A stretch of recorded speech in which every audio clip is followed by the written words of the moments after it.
మా ఇంటికాడ నుంచి అయితే మా పుట్టింటికాడ నుంచి నాకైతే కొన్ని పంపించారు, చూపిస్తా.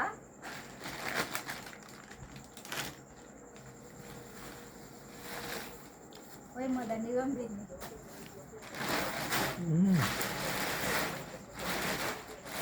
అవేంటి తెల్ల శనగలా? ఇవి ఎర్ర శనగలండి. దాని కూడా వచ్చాయేమో పప్పులు వచ్చాయి. పప్పులు తీసుకుంటాం, మనం కచ్చికాయలు చేసుకుంటాం. అదే అన్నీ పట్టేచ్చే పోతాయేమో, అన్నీ వచ్చాయేమో అదే. అవునే అవు ఎర్ర శనగలు ఇవి. ఎర్ర అవేంటి? ఇవి వచ్చేసి తెల్ల శనగలు. ఇవి గుగ్గులకు బాగుంటాయండి. అవు కరెక్టే. నానబెట్టుకొని ఇటు సైడ్ నానబెట్టుకొని ఇవి గుగ్గులు వేసుకుంటే వైట్ తెల్ల శనగలు అంటారు. ఇవి నేను కనిపిస్తానా? కనపడుతుంది.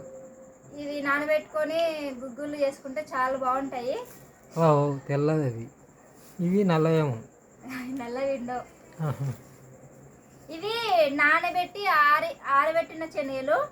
ఇవి మనము కొంచెం ఏంటంటే అవి ఉంటాయి కదా, కచ్చికాయలు, అత్తరాసలు, కచ్చికాయలు, లేదంటే బచ్చాలు చేసుకోవచ్చు.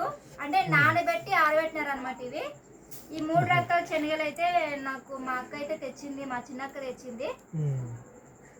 చాలా బాగున్నాయి. ఇదైతే ఇంకా రొట్టె పిండి అండి. రొట్టె పిండి కాదు, మా గోధుమ పిండి అనమాట. స్టోర్లు ఇచ్చినది. మాకు ఇంకా కార్డే రాలేదు. వాళ్ళకు స్టోర్ నుంచి వాళ్ళకి ఇవి ప్యాకెట్లు ఇస్తున్నారంట అని ఇంకా వాడుకొని తీసుకొచ్చింది. ఈ 3 రకాల శనగలు అయితే ఉన్నాయి. ఇవైతే గుగ్గులు చేస్తాను, ఇవైతే బచ్చాలు చేసుకుంటాను. ఇవైతే ఇంకా పప్పులు తీసుకొని పోయి మా మరిది పప్పులు చేపించుకొని వస్తాడు. ఎందుకంటే పప్పులు ఇంట్లో ఉంటే ఏదన్నా అవసరం వస్తా కదా, పప్పులు మిక్సీ చేసి దానిలో కొంచెం ఇదేంటి రకరకాలంగా బెల్లం కజ్జికాయలు చేయాలనుకుంటున్నా పప్పులతో, ఈ శనగలతో. ఇది విషయం. మా పుట్టింటి కాడ నుంచి అయితే శనగలు 3 రకాల శనగలు వచ్చినాయి. పండగకి అయితే ఇవి వచ్చినాయి. పండగకు చేసుకొని ఇవి కొనాలంటే బయట దాదాపుగా 500 అవుతాయి. 500 కాదండి, 1000 రూపాయలు అవుతాయి. అంటే ఇప్పుడు పావు కేజీ ప్యాకెట్లో శనగలు నేను మొన్న మాటలో చూసినాను, 180 రూపాయలు ఉన్నాయి ప్యాకెట్. ఇవి దాదాపుగా 3 పళ్ళు అనమాట. ఒక్కొక్కటి ఒక్కొక్క పడి 3 రకాలు ఉన్నాయి. 1000 రూపాయలు అవుతాయి కొనాలంటే.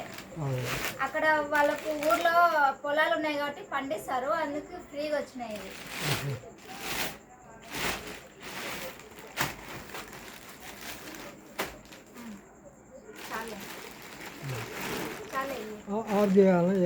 నేను ఆఫ్ చేస్తాను.